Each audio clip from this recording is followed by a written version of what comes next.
Hello बच्चों, स्वागत है आप सभी का हमारे YouTube channel study with Aditya में। उम्मीद है आप लोग स्वस्थ होंगे, मस्त होंगे, पढ़ाई करते होंगे। बच्चों आज हम लोग पढ़ने वाले हैं इस वीडियो में प्रेजेंट परफेक्ट टेंस। जी हाँ बच्चों, इसके पहले वाले वीडियो में हम लोगों ने प्रेजेंट कंटिन्यूअस टेंस को समाप्त कर दिया था। आज हम लोग पढ़ने वाले हैं प्रेजेंट परफेक्ट टेंस। अगर आपको याद हो, टेंस के पार्ट आपको याद हो तो टेंस तीन प्रकार के होते हैं। कौन कौन? Present, past, future. अब सबके हम बताए थे चार पार्ट्स होते हैं। पहला पार्ट्स आपका होता है इनडिफिनिट, दूसरा आपका होता है कंटिन्यूअस, तीसरा होता है परफेक्ट और चौथा होता है परफेक्ट कंटिन्यूअस। ऐसे आपके हर टेंस में होंगे। अगर प्रेजेंट पढ़ेंगे तो present indefinite tense, present continuous tense, present perfect tense, present perfect continuous tense. अगर पास्ट पढ़ेंगे तो ऐसे हो जाएगा past indefinite tense, past continuous tense, past perfect tense, past perfect continuous tense. तो हम लोग पढ़ रहे थे प्रेजेंट, ठीक है, प्रेजेंट टेंस पढ़ रहे थे, जिसमें से हम लोगों ने प्रेजेंट इंडिफिनिट पढ़ लिया, प्रेजेंट कंटिन्यूअस पढ़ लिया। अब हम लोग पढ़ने वाले हैं प्रेजेंट परफेक्ट टेंस। कोई भी टेंस पढ़ेंगे तो उसमें हम लोग चार सेंटेंस पढ़ेंगे। जैसे देखिए, सबसे पहले पढ़ते हैं अफर्मेटिव, फिर पढ़ते हैं निगेटिव, फिर पढ़ते हैं इंट्रोगेटिव, फिर पढ़ते हैं इंट्रोगेटिव निगेटिव। उसके बाद वो टेंस समाप्त हो जाता है। तो आज हम लोग पढ़ने वाले हैं प्रेजेंट परफेक्ट टेंस। देखिए, सबसे पहले हम कोई भी टेंस पढ़ते हैं तो उसका पहचान जानते हैं, क्योंकि पहचान ही सबसे मेन होता है। तो चलिए प्रेजेंट परफेक्ट टेंस का पहचान देखते हैं। क्या इसका पहचान? देखिए, इसका पहचान है जिस हिंदी वाक्य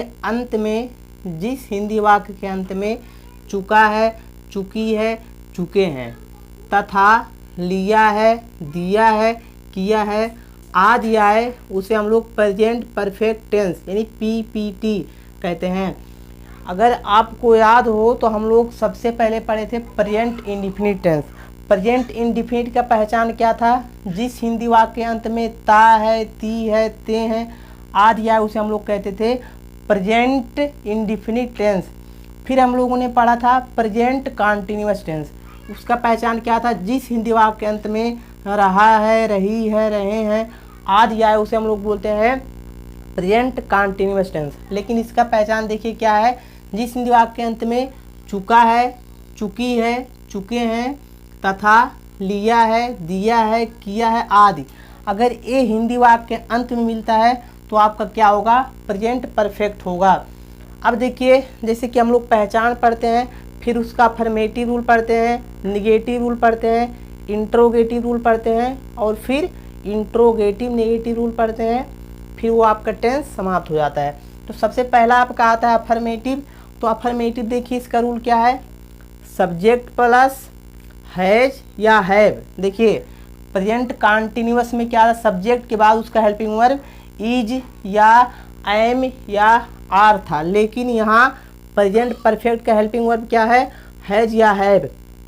तो सब्जेक्ट प्लस हैज या have plus third verb plus object. इसका मतलब क्या है? सबसे पहले आपको सब्जेक्ट लगाना है, फिर हैज या हैव लगाना है। कौन कहाँ लगेगा अभी बताते हैं। फिर आपको थर्ड वर्ब लगाना है, जिसको हम लोग V3 भी बोलते हैं। फिर आपको लगाना है ऑब्जेक्ट। ये था affirmative rule present perfect tense का।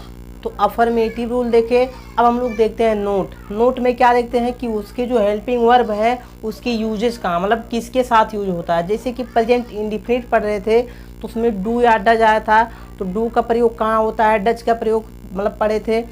फिर हम लोग पढ़े थे प्रेजेंट कंटिन्यूअस, उसमें इज एम आर आया था, उसका भी नोट में हम लोग यूज देखे थे कि किसके साथ किसका यूज होता है, ठीक है। तो ठीक उसी प्रकार इसका भी नोट है। क्या नोट है? देखिए, ही सी इट तथा सिंगुलर बोले तो आपका हो जाएगा एक वचन संज्ञा, ठीक है। तो ही सी इट तथा सिंगुलर नाउन के साथ किसका प्रयोग होगा? हैज का प्रयोग। मतलब दो आया हैज या हैव, तो हैज का प्रयोग कहाँ होगा? ही सी इट तथा सिंगुलर नाउन के साथ हैज का प्रयोग होता है। और देखिए आई वी यू दे तथा प्लूरल नाउन के साथ, प्लूरल बोले तो बहुवचन संज्ञा के साथ क्या होगा? हैव का प्रयोग होगा। हैज का प्रयोग ही सी इट तथा सिंगुलर नाउन के साथ हैव का प्रयोग आई, वी, यू, दे तथा प्लूरल नाउन के साथ। ठीक है, अब देखिए एग्जाम्पल, देखिए एग्जाम्पल के माध्यम से ही चीज़ें अच्छे समझ में आती हैं। एग्जाम्पल आपका है वह अपना काम कर लिया है, वह अपना काम कर लिया है। तो सबसे पहले हम आपको बताएं पहचान ही करना है टेंस की। सबसे पहले टेंस की पहचान, फिर सेंटेंस की पहचान। टेंस की पहचान कैसे करेंगे, उसके अंत में देखिए, अंत में क्या है, लिया है। तो जिस हिंदी वाक्य पहचान देखिए बताएं, जिस हिंदी वाक्य के अंत में चुका है, चुकी है, चुके हैं तथा लिया है, दिया है, किया है, कोई आ जाए लास्ट में, ठीक है, तो आपका क्या होगा, प्रेजेंट परफेक्ट होगा।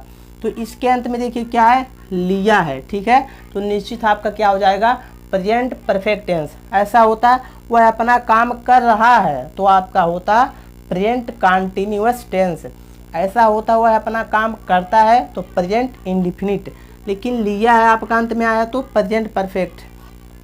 अब इसका ट्रांसलेट लगाने के लिए आपको अफर्मेटिव रूल याद होना चाहिए।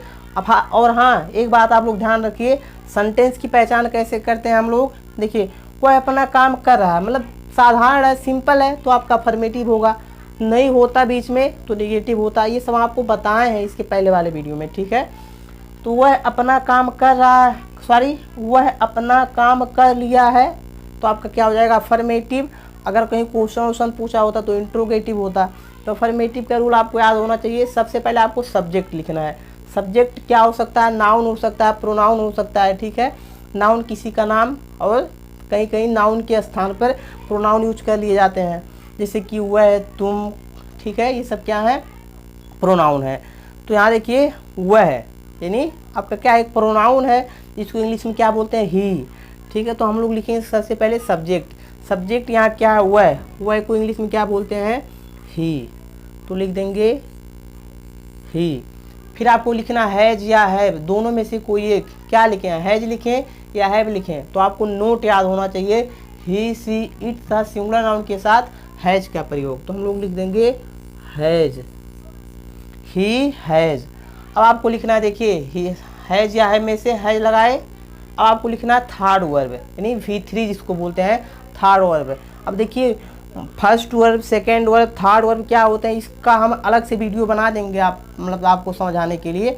लेकिन यहाँ आपको लगाना थर्ड वर्ब। जैसे देखिए थोड़ा समझ लीजिए, जैसे कि देखिए गो, ये आपका होता है फर्स्ट वर्ब। ठीक है, फर्स्ट वर्ब। सेकेंड वर्ब क्या होता है, वेंट, सॉरी सेकेंड वर्ब होता है वेंट। थर्ड वर्ब क्या होता है इसका, थर्ड वर्ब होता है गॉन। तो गो, वेंट, गॉन। ऐसे कम का देखिए कम, सेकेंड वर्ब होता है केम, थर्ड वर्ब होता है कम। कम, केम, कम। ऐसे इट, इट आपका होता है फर्स्ट वर्ब, सेकेंड वर्ब होता है आपका एट, थर्ड वर्ब होता है ईटेन।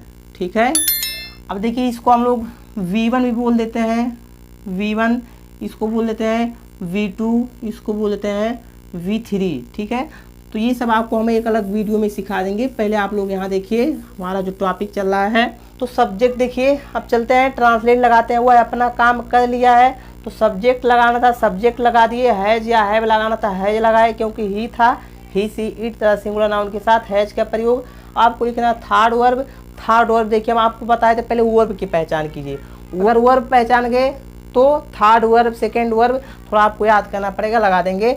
वर्ब क्या है, जैसे कि इंडिफिनिट में पढ़ते थे, ता है, ती है, ते हैं, उसके पहले वाला होता था आपका वर्ब। उसी तरह प्रेजेंट कंटीन्यूअस में रहा है, रही है, रहे, उसके पहले वाला होता था आपका वर्ब। यहाँ देखिए उसका जो पहचान होगा, चुका है, चुकी है, किया है, उसके पहले वाला वर्ब होगा। तो देखिए जैसे कि लिया है, इसके पहले क्या है, कर। ठीक है, तो कर आपका है करना से, करना को इंग्लिश में बोलते हैं डू। इसका सेकेंड फॉर्म होता है डिड, इसका थर्ड फॉर्म होता है डन। तो थर्ड फॉर्म आपको लगाना है, तो क्या लगाएंगे, डन।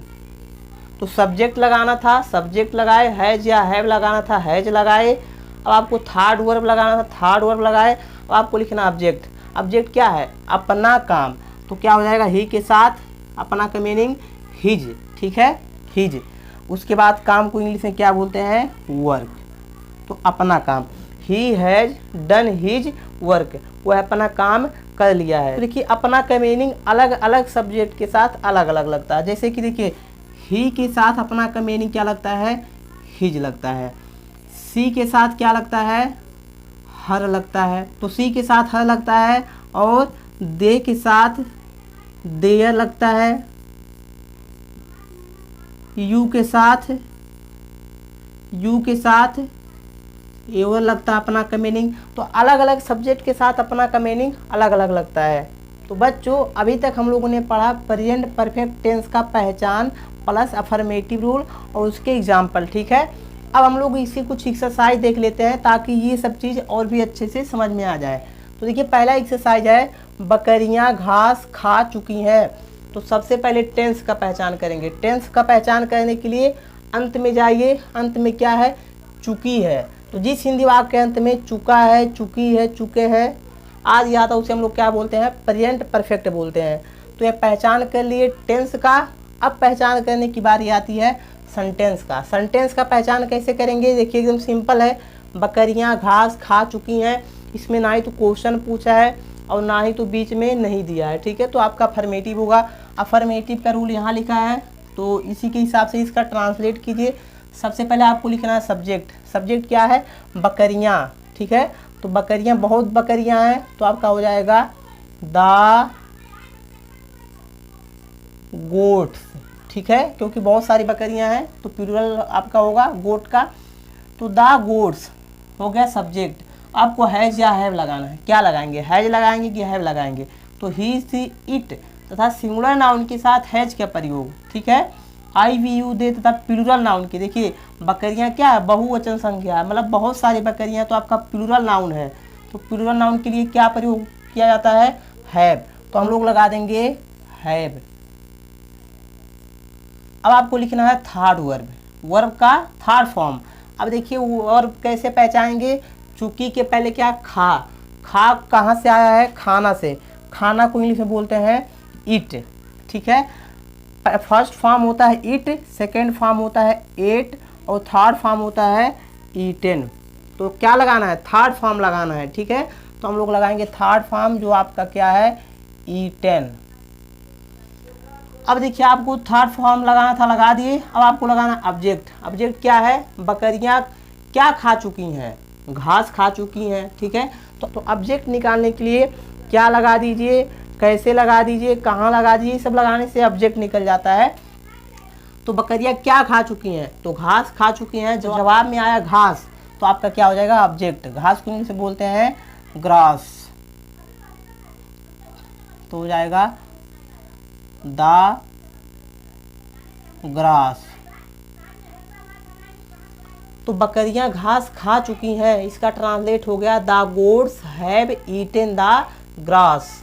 सब्जेक्ट हो गया, हैव हो गया, थर्ड फॉर्म हो गया, ऑब्जेक्ट हो गया। चलिए अगला एक्सरसाइज है, मैं किताब खरीद लिया हूँ। पहचान कीजिए लिया हूँ, तो आपका प्रेजेंट परफेक्ट हुआ। ठीक है, सिंपल है तो अफर्मेटिव हुआ। अफर्मेटिव का रूल यहाँ है, सब्जेक्ट लगाइए। सब्जेक्ट क्या है, मैं को इंग्लिश में क्या बोलते हैं, आई। और आपको हैज या हैव लगाना है। हैज या हैव में से क्या लगाएंगे, तो आई वी यू दे तथा प्लूरल नाउन के साथ हैव का प्रयोग, तो लगा देंगे यहाँ हैव। अब आपको लगाना है, सब्जेक्ट लगाना था, सब्जेक्ट लगाए। हैज या हैव लगाना था तो हैव लगाए क्योंकि आई था। अब आपको क्या लगाना है, अब आपको लगाना है थर्ड वर्ब। थर्ड वर्ब देखिए, वर्ब की पहचान कीजिए। लिया के पहले क्या है, खरीद। खरीद कहाँ से आया, खरीदना से। खरीदना को इंग्लिश में क्या बोलते हैं, बाई। बाई, ये वाई है आपका, तो खरीदना को इंग्लिश में बोलते हैं बाई। अब इसका देखिए सेकेंड फॉर्म होता है बॉट। बॉट, थर्ड फॉर्म भी होता है बॉट, BOUGHT। तो थर्ड फॉर्म लगाना है, तो हम लोग लगाएंगे थर्ड फॉर्म जो क्या है आपका, BOUGHT बॉट। तो आई है बॉट। अब ऑब्जेक्ट क्या है, मैंने क्या खरीद लिया है, तो जवाब में क्या आएगा, किताब। तो किताब आपका हो जाएगा ऑब्जेक्ट। तो सब्जेक्ट लगाना था, सब्जेक्ट लगाए। हैज या हैव लगाना था, हैव लगाए। थर्ड वर्ब लगाए। अब आपको लिखना ऑब्जेक्ट। ऑब्जेक्ट कैसे निकालेंगे, मैंने क्या खरीद लिया है, तो जवाब में आएगा किताब। तो किताब का हो गया द बुक। तो मैं किताब खरीद लिया हूँ, इसका ट्रांसलेट हो जाएगा I have bought the book. अगला एक्सरसाइज है उसने उसको बुला दिया है। सब्जेक्ट क्या है? उसने। उसने को इंग्लिश में बोलते हैं ही। तो आपको लिखना है या हैव, तो क्या लगाएंगे यहाँ? ही के साथ हैज का प्रयोग, तो हैज लगा देंगे। तो सब्जेक्ट लिखना था, सब्जेक्ट लिखिए, फिर हैज या हैव लिखना था तो हैज लिखे।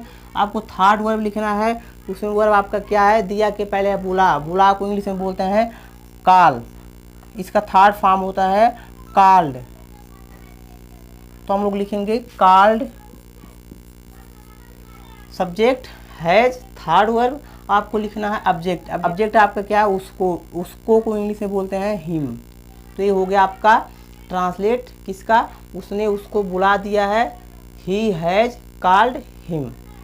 तो बच्चों आज की वीडियो यहीं समाप्त करते हैं, मिलते हैं अगले वीडियो में। तब तक के लिए जय हिंद, वंदे मातरम।